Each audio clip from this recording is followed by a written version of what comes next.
Hey everybody, welcome back to SHOREVIEWKEN, a very special SHOREVIEWKEN today, because look who's here, it's Dennis. Hey.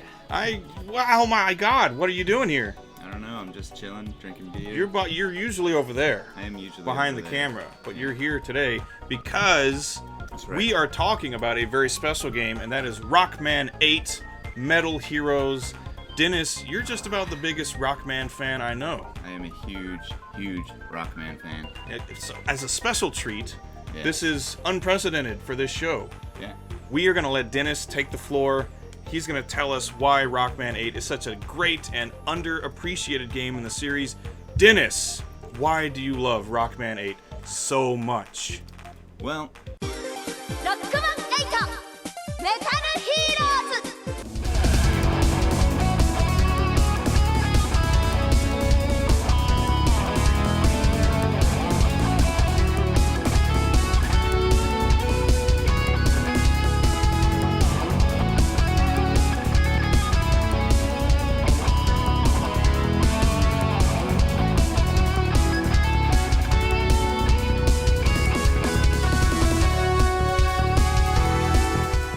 Oh yeah, Rockman 8 Metal Heroes, aka Mega Man 8, a wonderful game, and one of my favorite games in the series, which is saying a whole lot because I'm a huge Mega Man fan, and have been since I was 5 years old, but every time I tell someone that this is one of my favorite Mega Man games, the response is usually one of confusion, because this is something of a black sheep in the series, sort of Capcom's little experiment with a different visual style and gameplay that takes a bit of a diversion from the typical Mega Man affair. A major complaint I hear about, in fact, is that it's too different from the classic Mega Man formula, and that it's too easy, both in terms of the difficulty level itself and because you're only given 4 Robot Masters at a time to deal with. So I'll address this first, because I don't think whether a game is terribly difficult or not is what makes it a good game. All that matters to me is if it's fun and enjoyable to play, and Rockman 8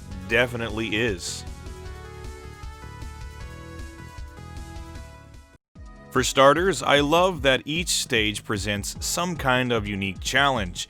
You might be solving a series of puzzles in one stage and playing a side-scrolling shooter section in the next. Jumping and dodging obstacles on a jet board here, dealing with some tricky platforming and bothersome enemies there, and all of these different stage designs are implemented really well. There's not a single spot where I think to myself that the execution was off or that it's not any fun. It's not always a simple matter of run from point A to point B and blast everything in between.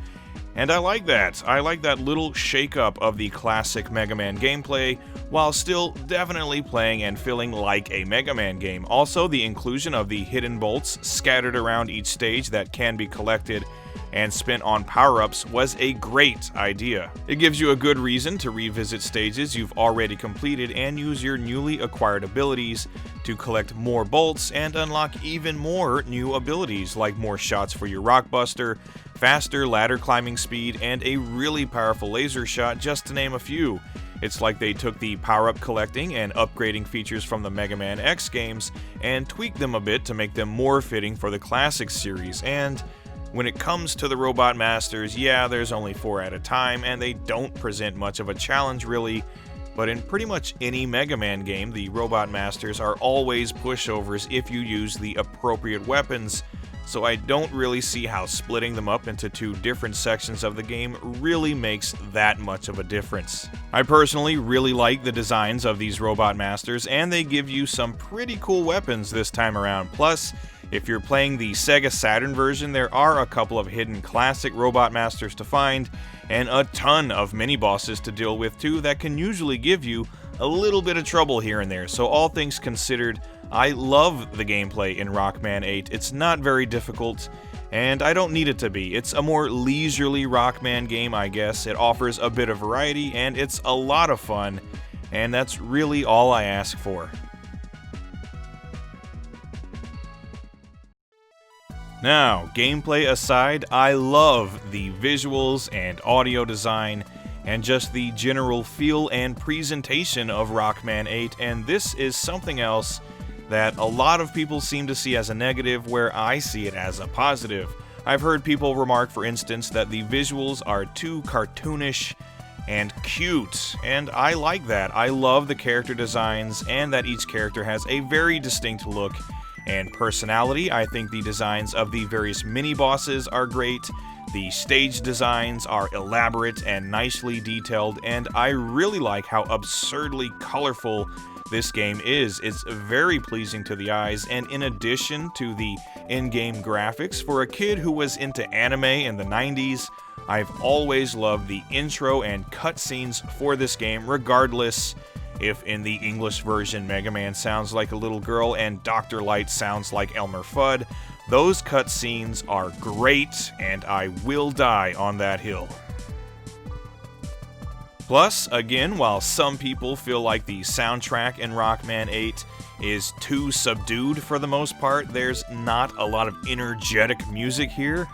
This is definitely one of my favorite soundtracks from the entire series. I love how groovy and chill it is, which does match up well with the stage designs and gameplay. Again, this isn't a classic non-stop action style of Rockman game, and the music reflects that. Some of my favorite tracks include the stages for Frostman, Astroman, and Dr. Wily Stage 2, but really, it's all good. So considering all of that, the beautiful visuals, the classic 90s anime aesthetic and cutscenes, the brilliant soundtrack, diverse and fun gameplay, I stand by the statement that this is one of my all-time favorite Rockman/Mega Man games, and it's totally underappreciated in my opinion. If you haven't played this one in a while, or you've never played it because you've heard bad things, then I'd encourage you to give another look to Rockman 8's Metal Heroes, because it's all kinds of awesome.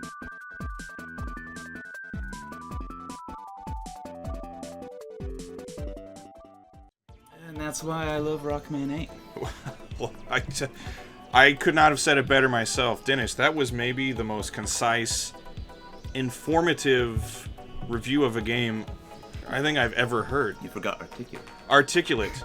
Incredibly articulate. People, Yes. what else do you need to hear? Rockman 8, Metal Heroes, or Mega Man 8. Great game. Underrated game in the Rockman series. It's beautiful.